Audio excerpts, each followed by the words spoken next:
Chiska muolajasini endi uyda qilamiz. Meni ham vaqtim yo'q ishda, patsientlardan ortmayman. Shuni hisobiga men har doim chiskalarimni uyda qilib kelganman va uyda qilingan chiskalarimni sizlar bilan bo'lishmoqchiman.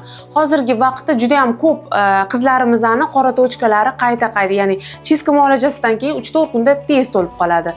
Shuni hisobiga 10 kun, 15 kunda har deb kosmetologiyaga qatnashishga imkonimiz yo'q. Daromadimizga ham ta'siri bor, vaqtimizga.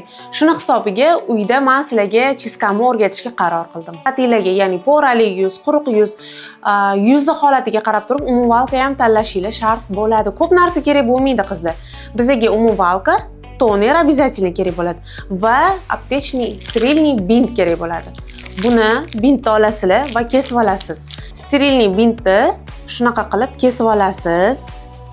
Qo'lingiz toza, perchatka kiyilishi shart va qora tochkalarni oynaga qarab turib siqasiz. Вот mana bintni ushlashinglar. Qora tochkalarni olasiz.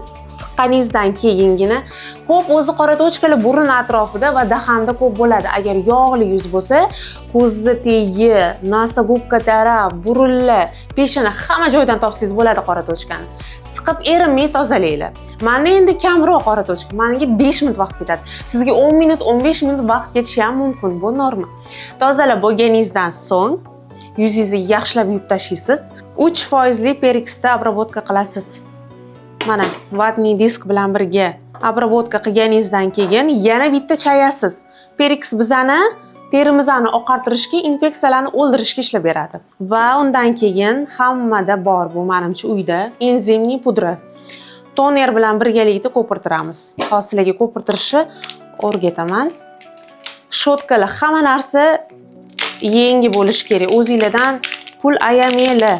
Shotka borsa bir 5000 ga sotib olasiz. Idish bo'ladi. Pilaga qilasizlarmi, kosaga tayinlaysizlarmi? Enzimkani ham ayamanglar. Uzoqroq vaqt ishlasanglar, o'sha siqqanlaringlarning o'rni yana qayta to'lmaydi va poralarni qisqartiradi. Mana. Men uy sharoitida bitta choy qoshiq solaman to'la enzimniy pudra. Solganingizdan keyin yana bitta choy qoshiq toner solaman. Mana.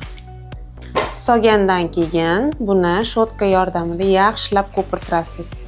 Yaxshilab ko'pirtiringlar. Qayta shotkani pastga bosib ishqalaysiz. Hamma mundoq qilib yuziga surar ekanda enzimkani. O'rib charchadim. Mana. Yaxshilab bosib ko'pirtirasiz. Va shunaqa quyuq massa hosil bo'ladi.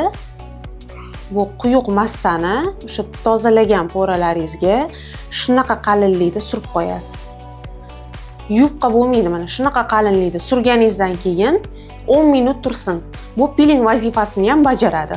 10 minut turganidan so'ng yuzinglarni yuvib tashlaysizlar. Hech qanaqa piling, домашний pilinglar ham, kosmetologический pilinglar ham shart emas. Qilib olasiz 10 minut, 15 minut hech narsa qilmaydi. Agar rozatsiya, чувствительный quruq yuzlar bo'lsa 7 minut ushlanglar.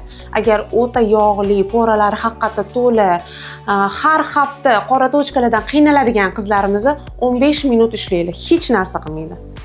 Va buni oddiy suvda chayib tashlaysiz. Обязательно yog'li yuzlar siviritka krem, quruq yuzlar ham siviritka krem, чувствительный yuzlar ham hamma standartniy домашний uходini qiladi. Va обязательно SPF. SPFda foydalaning. Men domda turasizmi? Uy ichidan ko'chaga chiqmaysiz, hovliga chiqmaysizmi? SPF bizga kerak. Nimaga? Chunki yuzingiz tozalandi. Infeksiya tushishi mumkin. Infeksiya tushirib qo'ymanglar, yana tekinga men chiska o'rgandim deb. Professionalniy chiskani ham unutib qo'ymanglar. Har 2 oyda hamma yuzga, quruq yuzga ham, yog'li yuzga ham, чувствительный yuzga ham chiska protsedurasi kerak. Kачество yaxshilanishi uchun, quruqlik, ya'ni normalashishi uchun, ajinlar ketishi uchun, qora tochkalar professionalniy tozalanishi uchun 2 oyda хотя бы bitta chiska qildirib turinglar. Bu ma'lumotimizni poralari bor va qora tochkalar tez yig'adigan dugonanglarga yuborib qo'yinglar va yana ko'proq ma'lumotlar olmoqchi bo'lsanglar, meni sahifamga obuna bo'linglar.